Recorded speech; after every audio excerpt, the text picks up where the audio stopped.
Just throw it up to Justin. Anybody can do it. It's like Jeremiah Smith, like Greg was saying. Just throw it up. Who can't do it? Sam Darnold throw 4,300 yards. Move on. Next QB up.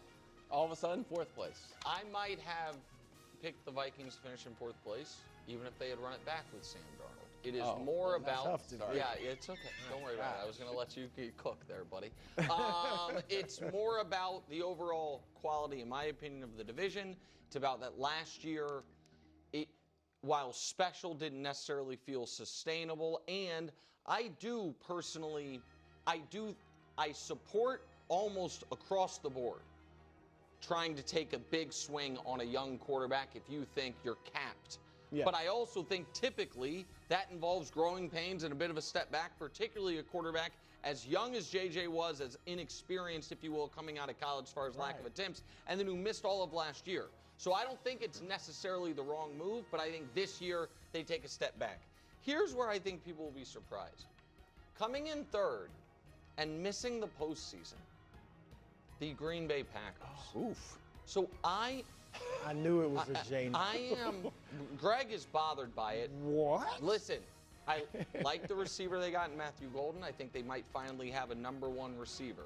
I am not as big of a believer in the Packers defense as some of my friends in the analytics community, and this is where I'll tread lightly, Jordan Love is still in the we'll see part of the NFL hierarchy. Probably. To me. I think that very talented, but we'll see. And last year got thrown off by an early injury. This year he's already had thumb surgery. I know it's not throwing hand, but I still don't love the missing part of the preseason because you have surgery on your hand, even if it's not your throwing hand. And now, am I going to do it again? Am I going to just all of a sudden just be like, you know what, the Bears? No way. No, I don't think so. In the playoffs, but not able to win the division, the Chicago Bears. So I think the Lions have graduated to a place of regular season respect. That division, even though, again, the Vikings tested them last year, that division is theirs until proven otherwise. I think that they have earned that. I do think, however, that Chicago was on Greg's list, that the 1-score losses. I think that there has been far too much of an overcorrection of from Caleb to being, some people had him as a top 6 quarterback in the NFL coming into the league to, is he even better than Tyson Bagent? I don't know, man. That guy sure threw for a bunch of yards in D3, and his dad's a cool arm wrestler who leaks things to local media. And so I think Chicago is going to have a average defense, a very good offense, an improved offensive line, good weapons, and a quarterback who is going to get better as the year goes along. And that feels to me like 10 or 11 wins, which should compete for, but not be quite enough to win the division for a Lions team that has as much offensive firepower, not as quite as much as the Eagles, or I guess on the out. Really only the Eagles, hands down, have more offensive firepower than the Lions top to bottom. But good, not great offensive line anymore, I think, because of the interior issues. Goff will be solid. I think the Lions win the division again, Greg. Can you please? Yeah, I was like, can you wrap this up? Let's stop. Because this is. What?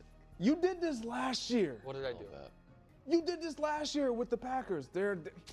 Houston, right. The Packers. Yeah. I don't. The Packers. One of these teams. Right on both. No, you weren't. No, you weren't. Kind of. No, you weren't. The Packers were a really good team last year, even with Jordan Love being hurt. You want to know who they lost to? Let's take a look. This is who the Packers were last year, and a team that obviously, according to Nick, is not going to win enough games to make the postseason. I care about winning. Well, they lost 6 games. Who was those 6 games against? Oh, Philadelphia. They played twice. All the great teams? Yeah, all the great teams. Yeah. Teams who, look, at the bottom, all had 14-plus wins.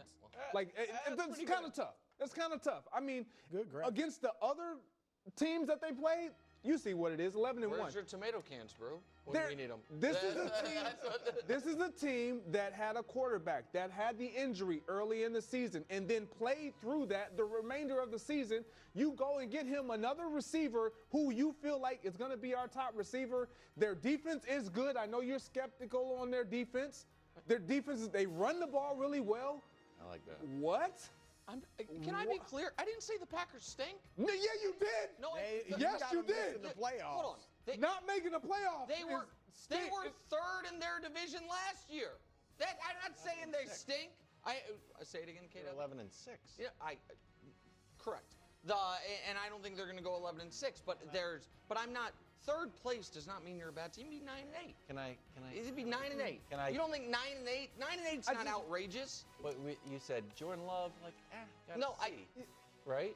I said I'm not ready to say that I know that Jordan Love's a known quantity to me. But then we went like Caleb, 11, like gonna cook.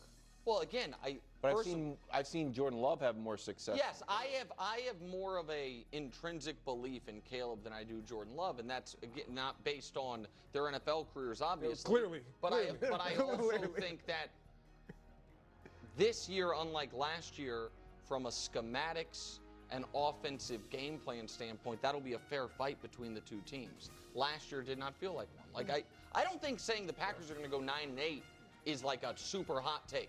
I don't. Like every team that made the playoffs last year doesn't make it next year. All right. Bro? Well, it's heated. You better have the Packers in the playoffs. I'll just warn you.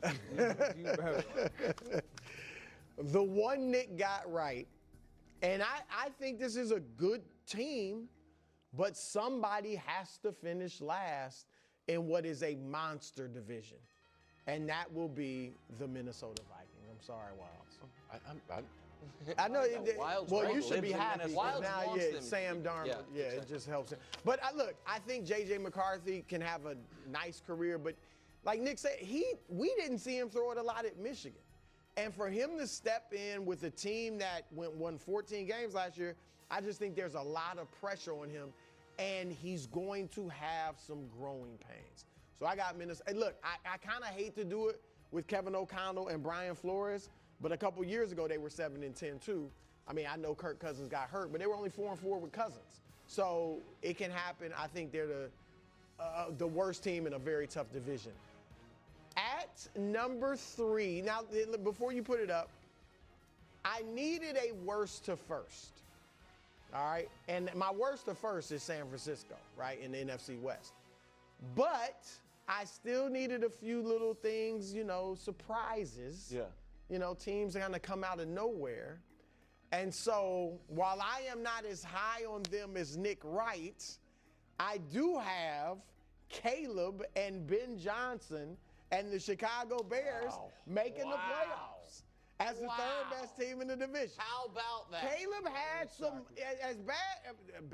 as mediocre as he was last year, he had some moments. Thank you. And we saw him play some Detroit and some other teams tough.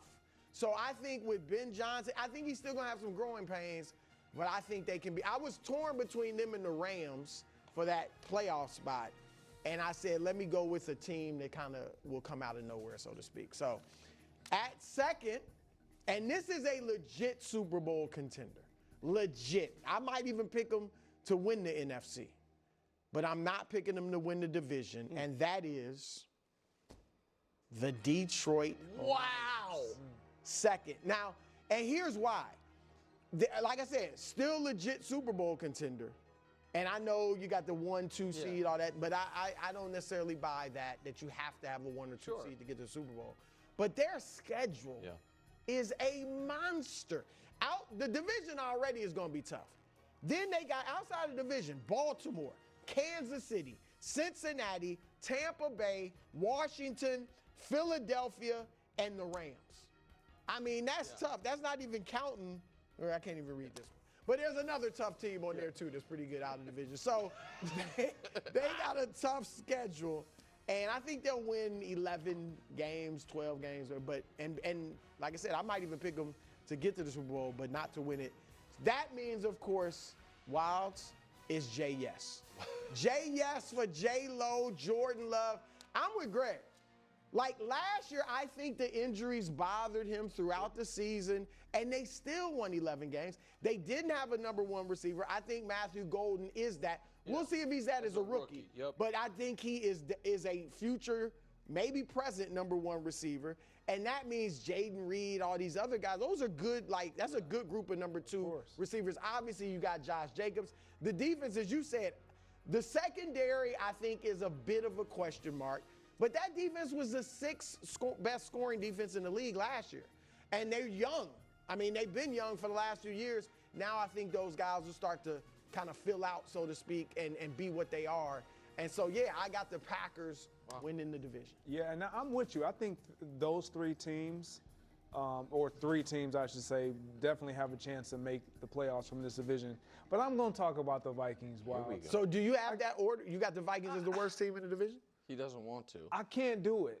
I can't place them as the worst team in the division. I got to see it from Caleb. I was overly hyped on them early last year. I was with you. Yep. And I got to see it. I have to see it. But with the Vikings, it's intriguing to me because I have a hard time believing that this is a team that won 14 games with Sam Darnold, who everybody was waiting on Pumpkin. Yeah. Pumpkin to show up. It came. Everybody was waiting. And they were.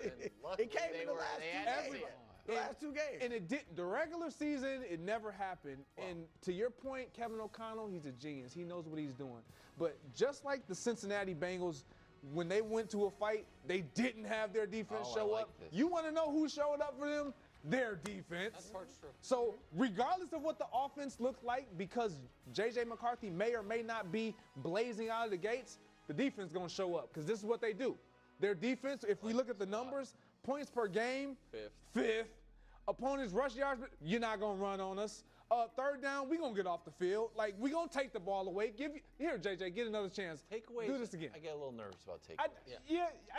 I understand it. But this is what they do almost every year. Okay. And then sacks, they're going to get after your quarterback. These are all things that you want to have happen when you have a young quarterback and you need him to get more possessions and more opportunities. Got a crazy scheme there. Ask Brock Purdy. they do. Ridiculous scheme. Crazy scheme. Somebody got to finish last. You saved us, bro. Because guess who texts the show very mad? A robot? Lil Wayne. As he should. Thank goodness. With you. Tell him I got his back. He didn't really text you, so he texted you. He texted me. And he's in Kansas City right now and evidently shouted us in the show out from the stage in Kansas City. And now he's mad. Right. Sorry, Wayne. Bruce got you. I got your back. Coming up next, Howie Long joins the show while we eat some delicious sandwiches in the break. This does look delicious. Woo! It's crazy. That. I love the suit. Long lost son.